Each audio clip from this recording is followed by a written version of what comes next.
من يهده الله فلا مضل له ومن يضلل فلا هادي له وأشهد أن لا إله إلا الله وأشهد أن محمدا عبده ورسوله أما بعد فإن خير الحديث كتاب الله وخير الهدي هدي محمد صلى الله عليه وسلم وشر الأمور محدثاتها وكل محدثة بدعة وكل بدعة ضلالة وكل ضلالة في النار.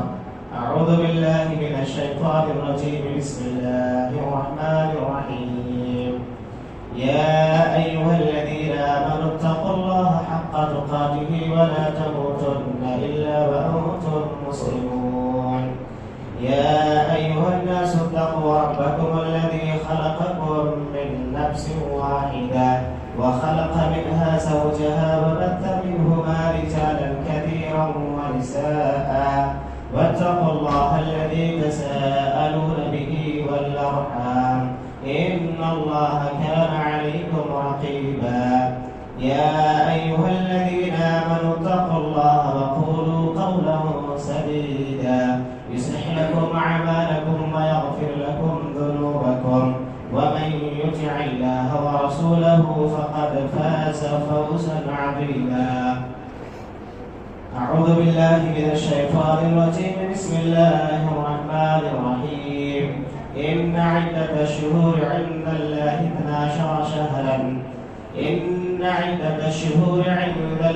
12 شهرا يوم في خلق السماوات والأرض منها أربعة حرم ذلك الدين القيم فلا تظلموا فيهن أنفسكم.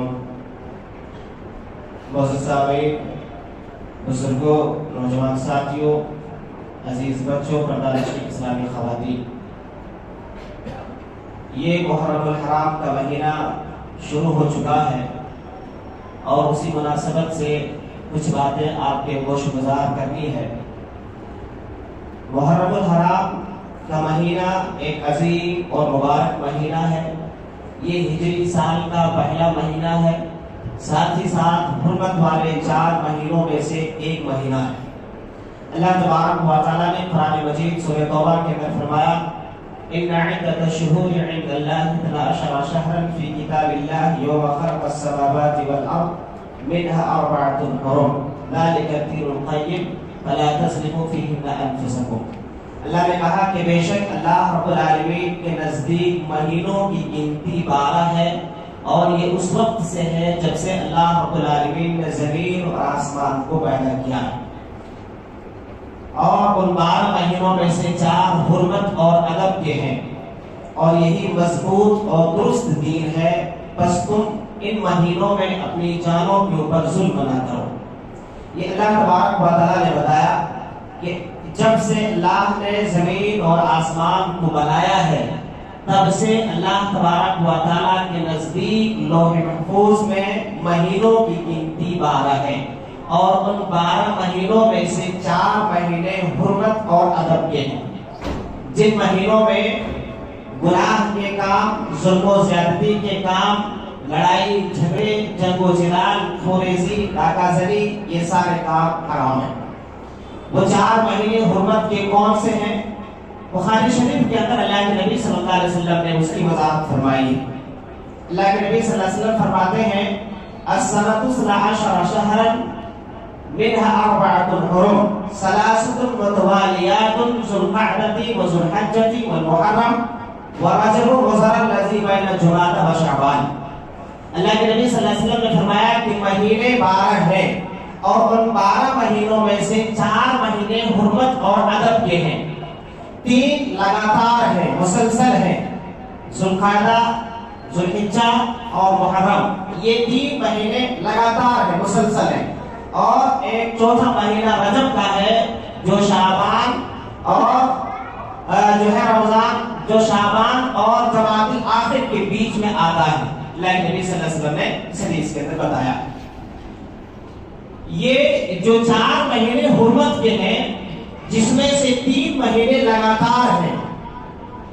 ذو القعدہ، ذی الحجہ اور محرم، یہ 3 مہینے لگاتار ہیں اور ایک مہینہ بیچ میں. اس کی حکمت کیا ہے؟ حافظ ابن کثیر رحمۃ اللہ علیہ اس کی حکمت بیان کرتے ہیں، کہتے ہیں کہ جاہلیت میں لوگ ان مہینوں کے حرمت اور ان کے تقدس کا پاس اور لحاظ رکھتے تھے، اور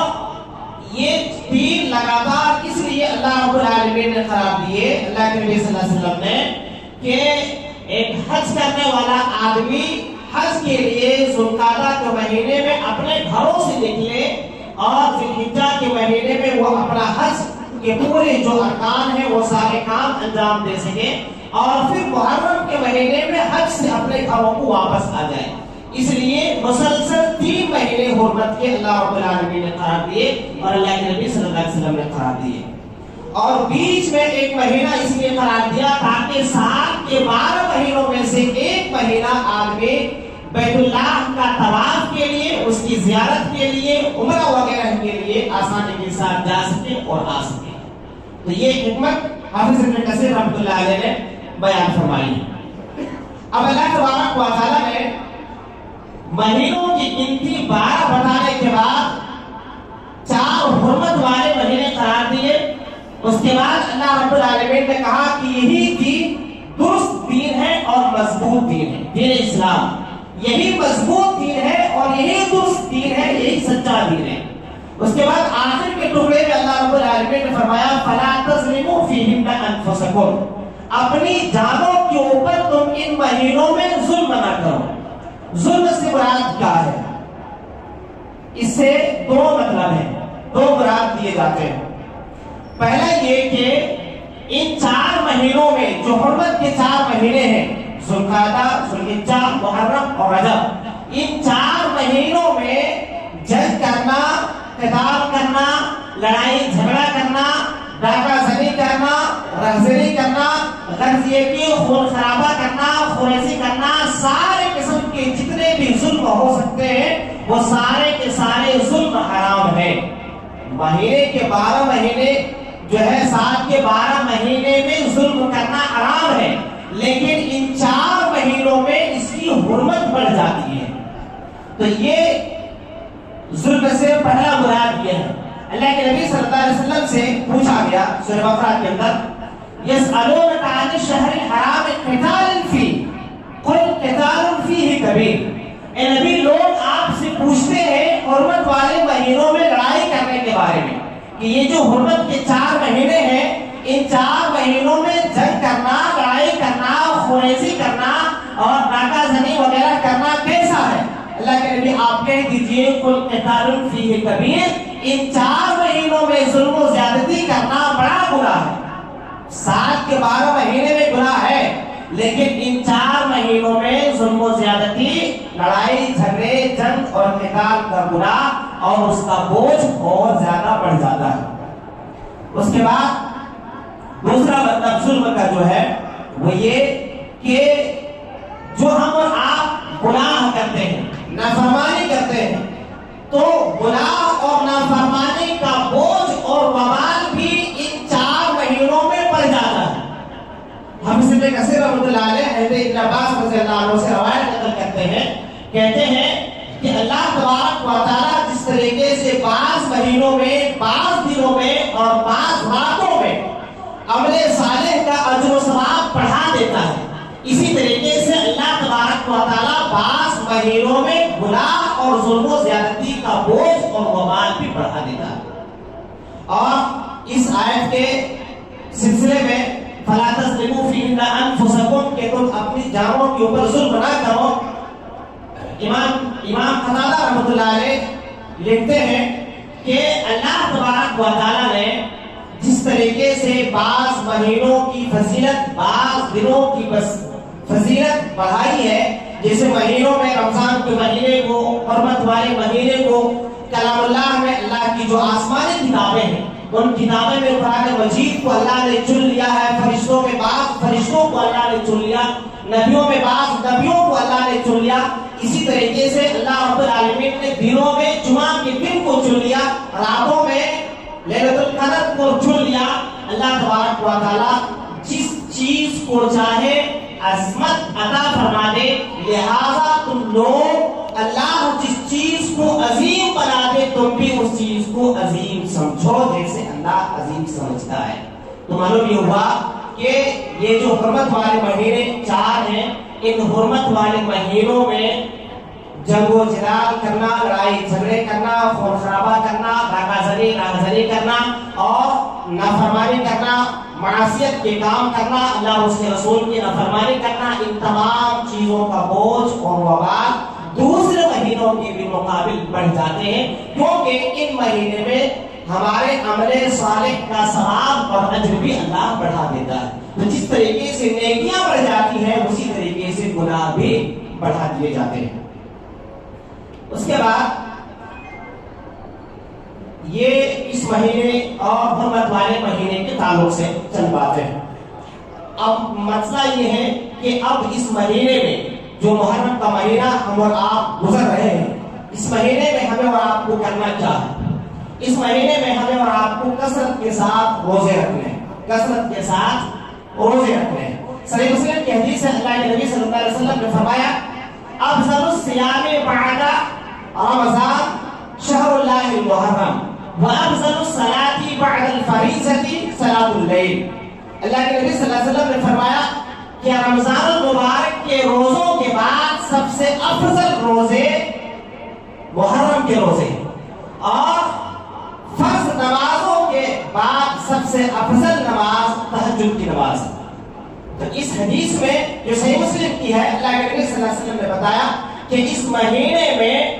روزے کثرت کے ساتھ رکھے جائے، کیونکہ اس مہینے میں روزہ رکھنا اللہ کو اس کے رسول کو زیادہ پسندیدہ تھا، اور اللہ کے نبی صلی اللہ علیہ وسلم نے افضل قرار دیا اور کہا کہ رمضان کے بعد محرم کے مہینے میں روزہ رکھنا یہ افضل کام ہے۔ اب مسئلہ یہ آتا ہے کہ اس مہینے میں روزہ کتنا رکھیں؟ 4 روزے رکھیں، 2 روزے رکھیں، 6 روزے رکھیں، 10 روزے رکھیں، کتنے روزے رکھے جائیں؟ اس مہینے میں یعنی محرم کے مہینے میں کثرت کے ساتھ روزہ رکھنے کی فضیلت والی ہوئی احادیث میں اب مسئلہ یہ آتا ہے کہ کتنے روزے رکھے جائیں۔ اس سلسلے میں امام ابن باز رحمۃ اللہ علیہ سے پوچھا گیا تو انہوں نے جواب یہ دیا کہ اس سے مراد محرم کے 10 ابتدائی دنوں کے روزے مراد ہیں، یعنی 1 محرم سے لے کر کے 10ویں محرم تک آپ جتنے روزے چاہیں رکھ سکتے ہیں۔ اسی طریقے سے شیخ محمد بن صالح العثیمین رحمۃ اللہ علیہ سے پوچھا گیا کہ کیا ایک شخص محرم کے پورے مہینے کا روزہ رکھتا ہے وہ بدعتی کہلائے گا؟ انہوں نے جواب دیا کہ نہیں، وہ بدعتی نہیں کہلائے گا۔ اللہ کے نبی صلی اللہ علیہ وسلم سے رمضان کے علاوہ کسی اور مہینے میں مکمل مہینے کا روزہ رکھنا ثابت نہیں ہے، البتہ اللہ کے نبی شعبان کے مہینے میں اکثر روزہ رکھا کرتے تھے۔ اسی طریقے سے شیخ محمد بن صالح المنجد رحمۃ اللہ علیہ سے سوال کیا گیا تو انہوں نے کہا کہ یہ حدیث بتاتی ہے کہ اس مہینے میں جو کہ اللہ کے نبی صلی اللہ علیہ وسلم صرف رمضان میں مکمل رمضان کے روزہ رکھتے تھے، اس کے علاوہ کسی اور مہینے کا مکمل روزہ نہیں رکھتے تھے، اس لیے اس حدیث کو اکثر کے اوپر محمول کیا جائے گا، یعنی آدمی اس مہینے میں محرم کے مہینے میں جتنے روزے رکھ سکتا ہو 2 4 6 8 10 انشاءاللہ اس رکھنا چاہے وہ رکھ سکتا ہے، انشاءاللہ اس کا اجر و ثواب اسے ضرور ملے گا۔ آج اس میں اس کی فضیلت بتائی گئی ہے۔ اس کے بعد یہ محرم الحرام کے مہینے میں روزے کے سلسلے میں باتیں،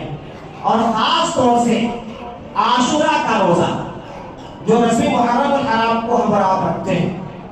اس سلسلے میں اللہ کے نبی صلی اللہ علیہ وسلم نے فضیلت بتائی ہے۔ صحیح مسلم کے اندر وہ قتادہ رضی اللہ عنہ کی حدیث ہے، فرماتے ہیں اللہ کے نبی یکفر السنۃ الماضیہ، اللہ کے نبی نے فرمایا کہ عاشورہ کا ایک روزہ پچھلے 1 سال کے گناہوں کا کفارہ ہے۔ تو 2 باتیں سمجھنے کی ہے۔ پہلی بات یہ کہ محرم کے مہینے میں آپ کثرت کے ساتھ روزہ رکھ سکتے ہیں، 1 محرم سے لے کر کے 30 محرم تک آپ جتنے بھی چاہیں 2 4 6 8 10 آپ رکھ سکتے ہیں، حدیث میں رکھنے کی اجازت ہے، بلکہ اس کو افضل روزہ رمضان کے بعد افضل روزہ قرار دیا گیا ہے۔ اور دوسری بات جو سمجھنے کی ہے وہ یہ کہ خاص طور سے عاشورہ کا روزہ ضرور رکھا جائے، کیونکہ عاشورہ کے روزے کی فضیلت یہ بتائی گئی ہے کہ ایک روزہ پچھلے عاشورہ کا روزہ ہر مسلمان کو رکھنے کی کوشش کرنی چاہیے۔ اب اس میں ایک سوال یہ بھی آتا ہے کہ اللہ کے نبی صلی اللہ علیہ وسلم جب مدینہ گئے تھے اور آپ نے یہودیوں کو روزہ رکھتے ہوئے دیکھا تھا، تو آپ نے جب پوچھا اور بتایا گیا کہ یہودی روزہ رکھتے ہیں اس وجہ سے کہ اس دن اللہ رب العالمین نے بنی اسرائیل کو فرعون سے نجات دیا تھا اور فرعون کو سمندر میں غرق کیا تھا، اس لیے روزہ رکھتے ہیں۔ اللہ کے نبی نے کہا تھا آئندہ سال انشاءاللہ ہم 9 تاریخ کا بھی روزہ رکھیں گے۔ تو مسئلہ یہاں پر یہ بھی آتا ہے کہ عاشورہ کا روزہ جو ہے صرف 10 کو رکھا جائے یا 9 اور 10 دو دن کا رکھا جائے یا 10 اور 11 کو رکھا جائے، اس میں لوگ بہت کنفیوز رہتے ہیں۔ تو سیدھا ہے کہ آدمی چونکہ اللہ کے نبی صلی اللہ علیہ وسلم نے کہا کہ ہم یہود کی مخالفت کرتے ہوئے جو ہے 10 کے ساتھ 9 کا بھی ہم انشاءاللہ روزہ رکھیں گے، اللہ کے نبی نے نیت کی، ارادہ فرمایا، اس لیے ہم سب کو چاہیے کہ 10 کے ساتھ 9 کا بھی روزہ رکھیں، یعنی 9 محرم کو اور 10 محرم کو 2 روزے رکھے جائیں۔ اور اگر بالفرض اگر کسی سے 9 محرم کا روزہ چھوٹ گیا تو علماء کرام نے گنجائش دی ہے کہ وہ یہود کی مخالفت کرتے ہوئے 10 کے ساتھ 11 کو بھی ملا سکتا ہے۔ یہ بالفرض وہ بات کی بات ہے، لیکن انسان کی کوشش یہی ہونی چاہیے کہ وہ پہلے ترجیح اسی کو دے کہ 9 اور 10 ہی کو رکھنے کی کوشش کرے، 9 اور 10 ہی کو رکھے، جو اللہ کے نبی صلی اللہ علیہ وسلم سے ثابت ہے اور جو صحیح بات یہی ہے، اس لیے 9 اور 10 ہی کا روزہ رکھا جائے۔ تو 2 باتیں روزے کے تعلق سے بتائی گئی کہ محرم الحرام کے مہینے میں پہلی بات یہ کہ آپ کثرت کے ساتھ روزہ رکھ سکتے ہیں، چاہے آپ جتنے روزے 1 تاریخ سے لے کر کے 30 تاریخ تک 2 4 سے 8 10 جتنے بھی رکھ سکے آپ رکھ سکتے ہیں۔ اللہ کے نبی صلی اللہ علیہ وسلم نے رمضان کے بعد محرم کے روزے کو افضل روزہ قرار دیا ہے۔ اور دوسری بات یہ کہ خاص طور سے عاشورہ کا روزہ 9 اور 10 محرم 2 روزے ضرور رکھے جائیں، جو کہ پچھلے 1 سال کی گناہوں کا کفارہ ہوتا ہے۔ یہ اللہ تبارک و تعالیٰ نے ہم سب گنہگاروں کے لیے ایک بہت بڑا موقع عطا فرمایا ہے۔ ہر مومن ہر مسلمان کے لیے، ہر گنہگار بننے کے لیے ایک اہم موقع ہوتا ہے کہ اللہ تبارک و تعالیٰ صرف ایک روزہ رکھنے کی وجہ سے پچھلی 1 سال کی گناہ معاف فرما دیتے ہیں۔ تو یہ روزہ رکھنے کی ہر ایک کو کوشش کرنی چاہیے۔ اس کے بعد ایک آخری چیز کہ قدیم زمانے میں عاشورہ کی کیا اہمیت تھی۔ تو عاشورہ یعنی 10ویں محرم کی قدیم زمانے میں یہ اہمیت تھی کہ یہود اس دن کو روزہ رکھتے تھے، کیونکہ اس دن یہودیوں کو اللہ تبارک و تعالیٰ نے فرعونیوں سے نجات دیا تھا اور فرعونیوں کو اللہ نے سمندر میں ڈبو دیا تھا، اس لیے وہ شکرانے کے طور پر روزہ رکھتے تھے۔ تو ان کے یہاں عاشورہ کی ایک اہمیت تھی اور بڑی اہمیت تھی۔ اور جاہلیت میں جو یہود نہیں تھے، قریش مکہ تھے، وہ لوگ بھی جاہلیت میں عاشورہ کا روزہ رکھا کرتے تھے۔ وہ لوگ بھی اسلام سے پہلے قریش کے لوگ، صحیح مسلم میں حدیث ہے حضرت عائشہ صدیقہ رضی اللہ عنہا سے کہ ہم جاہلیت میں روزہ رکھا کرتے تھے عاشورہ کا، اور قریش میں رکھا کرتے تھے، اللہ کے نبی صلی اللہ علیہ وسلم پہ رکھا کرتے تھے، یعنی ابھی آپ کو نبوت نہیں ملی تھی، اس سے پہلے اللہ کے نبی عاشورہ کا روزہ رکھا کرتے تھے۔ تو قدیم زمانے میں بھی اس کی اہمیت تھی۔ اس دن کے تعلق سے یعنی عاشورہ کے دن کے تعلق سے بہت ساری باتیں کہی جاتی ہیں، سنائی جاتی ہیں، اور خاص طور سے شہادت حسین سے اس دن کو جوڑ دیا جاتا ہے اور باور کرایا جاتا ہے کہ عاشورہ کے دن کی جو کچھ بھی فضیلت ہے وہ شہادت حسین ہی کی وجہ سے ہے۔ یہ ساری باتیں بناوٹی ہیں اور لوگوں کو گمراہ کرنے والی باتیں ہیں۔ عاشورہ کے تعلق سے جو بات ہے وہ صرف یہی 2 باتیں صحیح ہیں۔ پہلی بات یہ کہ عاشورہ کے دن یہود روزہ رکھتے تھے، یہ حدیث سے ثابت ہے، اور دوسری بات یہ کہ عاشورہ کے دن جاہلیت میں قریش بھی روزہ رکھا کرتے تھے، یہ بات ثابت ہے۔ اس کے علاوہ جتنی بھی باتیں بتائی جاتی ہیں کہ اس دن آدم علیہ السلام کی دعا قبول ہوئی، اس دن جو ہے یونس علیہ السلام کو اللہ نے مچھلی کی پیٹ سے نکالا، اور دنیا بھر کی باتیں سنائی جاتی ہیں، نوح علیہ السلام کی کشتی کو پہاڑ پر لگایا، یہ ساری باتیں بناوٹی ہے، منگنت ہے، ان چیزوں کی کوئی حقیقت قرآن و حدیث میں نہیں ہے۔ اور حضرت حسین رضی اللہ عنہ کی شہادت سے بھی اس کا کوئی لینا دینا نہیں ہے، کیونکہ حضرت حسین رضی اللہ عنہ اللہ کے نبی صلی اللہ علیہ وسلم کے انتقال کے بعد سالوں کے بعد ان کی شہادت ہوتی ہے، اور اسلام ہم سب جانتے ہیں کہ دین اللہ کے نبی صلی اللہ علیہ وسلم کے زمانے میں مکمل ہو چکا تھا۔ جب اللہ کے نبی صلی اللہ علیہ وسلم نے اپنا آخری حج کیا، حجۃ الوداع، تو اس حج میں اللہ کے نبی صلی اللہ علیہ وسلم کے اوپر آیت کریمہ نازل ہوئی، اذا جاء نصر اللہ والفتح۔ اس صورت کے اندر اللہ رب العالمین نے آپ کو خوشخبری سنائی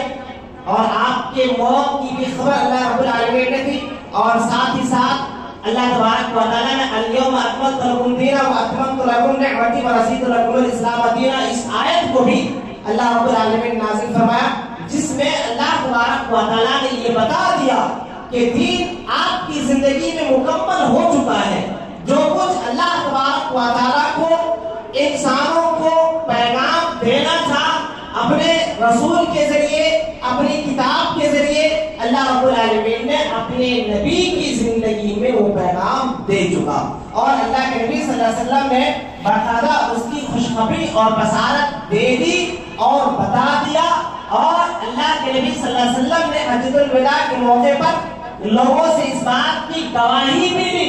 اللہ کے نبی صلی اللہ علیہ وسلم نے پوچھا لوگوں سے، کیا میں نے اپنے رب کے پیغام کو تم لوگوں تک پہنچا دیا ہے؟ لوگوں نے اس وقت کہا کہ اللہ کے نبی ہم گواہی دیتے ہیں کہ آپ نے اپنے رب کے پیغام کو ہم تک پہنچا دیا۔ اس وقت اللہ کے نبی صلی اللہ علیہ وسلم نے کہا تھا اللہم اشہد اللہم اشہد، 3 دفعہ اللہ کے نبی نے کہا کہ اللہ رب العالمین تو بھی اس بات پر گواہ رہ جا کہ تیرے جو بھی پیغام تھے،